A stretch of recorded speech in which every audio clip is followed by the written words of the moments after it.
Hello everyone, welcome to another installment of Radio Free Decipher. Coming to you this week without Kyle, who is off at Dragon Con. Sometimes I lose track of these things. So I am joined by Joe Alread. How are you doing? I'm doing all right, Evan. How about you? Oh, well, it's busy, as you know. Absolutely.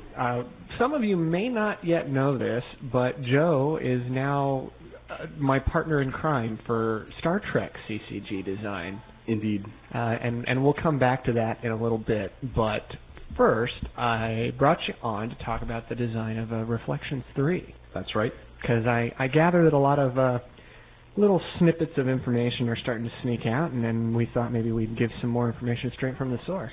That's right. People slowly learning about a few things, so try to clean the air a little bit today. Cool. So Reflections 3 is the next product after Coruscant, that's right? That's right. It's coming before Theed Palace. The makeup of that set is 100 new cards? Yes, that's and correct. 100 new foils. That's right. As well. Okay. Aside from that, it's the standard Reflections pack configuration. You're getting a foil, you're getting premium cards. That's right. And you're getting a mix of earlier product. Right. Multiple premium cards. Okay, good. Now, what types of cards are being foiled? I mean, basically, what's left? There's lots of cool stuff. Well, we basically went back to Tatooine and Coruscant. Took a lot of cool cards out of that. Right, because those haven't had foil treatment before, right? Right. Okay.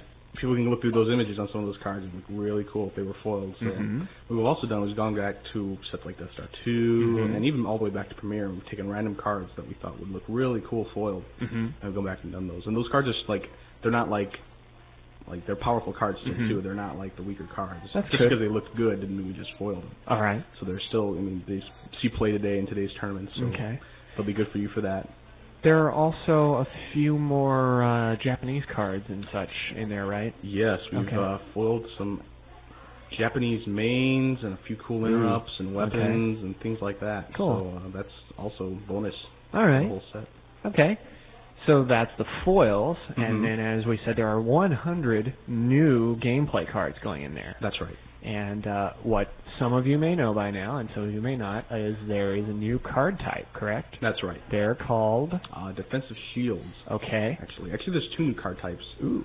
Okay. One is called the Starting Effect. And then the other is also called the Defensive Shield. Okay. Basically, Defensive Shields play from your Starting Effect, and they don't count towards your deck limit. And it's basically a sideboard of defensive cards you get to play throughout the game as sort of a defense. As now knowing what your opponent is playing, you can pull proper defense effects out to help you out against their certain deck type. So they're sort of Magic Bullet-ish kind of cards, as have been done before, but here they're not counting against your 60-card deck limit. Correct. That's pretty cool. The Starting Effect counts against your deck. But that's it. All the cards underneath it do not count towards your deck limits. So, yeah, you can essentially, defend against multiple, abusive deck types that you wouldn't usually be able to defend against. Okay. With these card types, and not have to worry about taking up card slots with it. So it's really cool. Very cool. Yeah, it really will change the game totally. Yeah. What other sorts of things maybe are going to be expected in there? Well, since the whole lightsaber duel at the end of episode 1 was so cool. We decided to maybe give it a little more flair and put it into this set and give it its own set, pretty much. And there's a lot of cards that just deal from the whole lightsaber duel between Ben, Maul, and Qui-Gon at the end of episode 1. So all of those things are really actually going to appear here rather than in Theed Palace. Yes, certain elements from that whole duel will also appear in Theed Palace. Okay. But the main gist of it will appear here. So cool. So there may be new dual special versions of Maul. Right. They'll specialize in what's actually called lightsaber combat. It's not the same as dueling. It's a whole new mechanic. And these new mains will take advantage of that and force the issue to make people play that certain deck type. And it's a great deck type. It's fun to play, and it'll be cool to see people throw down with it. So there's really a lot more going on here than just foil cards. It sounds very active. New themes, and just with the new defensive shields, the metagame will change incredibly. So it's really going to change the way the game is played. Very cool. So what aspect of it is maybe your favorite? Something you got to work on particularly? That's a tough choice. The lightsaber combat is really maybe my favorite, just because I love the end of episode 1 so much. I just thought it was so cool. I had never seen the original Star Wars in the movies, in the actual movie theater. So that whole experience was like, wow, this is so cool. Okay. So really, that whole lot of cards is just really special to me. It's pretty cool. All right. Well, since Reflections 3 is still a little ways off, maybe I won't dig too much farther. Asking That's you right. too Maybe much that away. should be the end of it all right now. Just leave people thinking about that. Well, we've given people quite a bit to. That actually was quite a lot. I didn't plan on going that deep, but we went and did it. All right. Cool. Okay. So you did the work on Reflections 3, and of course on Feed Palace, which is going to be after that. And now, at the moment, you are working on Star Trek. That's with right. me. That's right. And our project is Holodeck Adventures. Holodeck Adventures. It's been fun. Yeah. Cool. Well, I'm glad to hear that. Absolutely. Yeah. Tell me how's it been changing games? I used to play Trek back in the day, like First Contact. I used to play a lot, but I haven't played much since then. And I've been slowly coming back to the metagame and understanding how things work and things like that.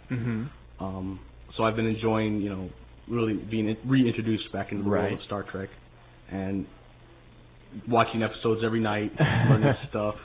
Is getting back up to date with the game easier or harder than you expected it might be? Certainly easier. Well, when somebody of your expertise like you have is here and to tell me how everything works. Sweet talker. Really, I mean, for somebody to just explain to you how things work, and you just don't have to read every card and say, well, this is what the people are playing tournament-wise, what the top players are doing, and things like that.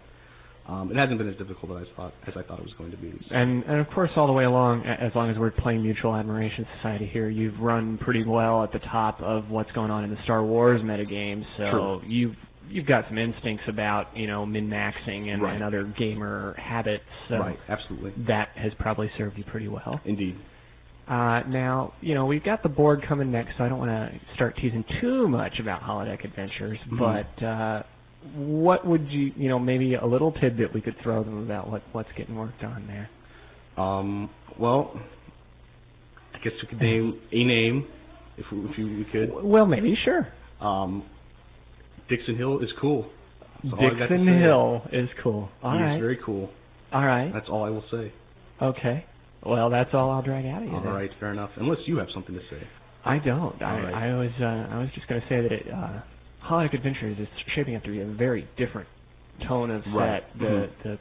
The personnel are really almost acting like verbs. Right. In many cases, we've got people with very elaborate special skills. Got a lot of special abilities. Not your normal Star Trek set. Right. But you'll find out about that down the road. Indeed. It's a great set. So even as we speak, there are board pre-releases going on down at Dragon Con, and the release of Boonta Eve Pod Race is just a few days out. So, even though it's a little quieter in the office with everybody gone, hopefully you guys out there are having some fun. I hope so. I wish it was in Atlanta this weekend. What am I doing in the office? I don't know. I wish I wasn't stuck here either. Atlanta's usually a hopping show. It is. When was the last time you went? 2 years ago. I went 2 years ago. So you didn't see last year. No, I did not. That was the first time I'd ever been to Dragon Con, and I was told it was a lot wilder and more hopping than it usually is. Really? Wow. Yeah. Well, I'm road tripping it this weekend, maybe. I don't know. Oh, there you go. Just to hop in the car and drive on down there. That's right. Atlanta's like, what, a 12, 13-hour drive from here, maybe? Nothing. No problem. Yeah, that's right. All right, well, we best get started with it then. I will say goodbye to all of you out there. If you are lucky, there will be a radio-free broadcast next week, but I will be out of the office for a change. I'm heading out on vacation, so assuming Kyle survives Atlanta, makes it back, gets everything all plugged in, you'll be able to look forward to his broadcast next week. Until then, take care.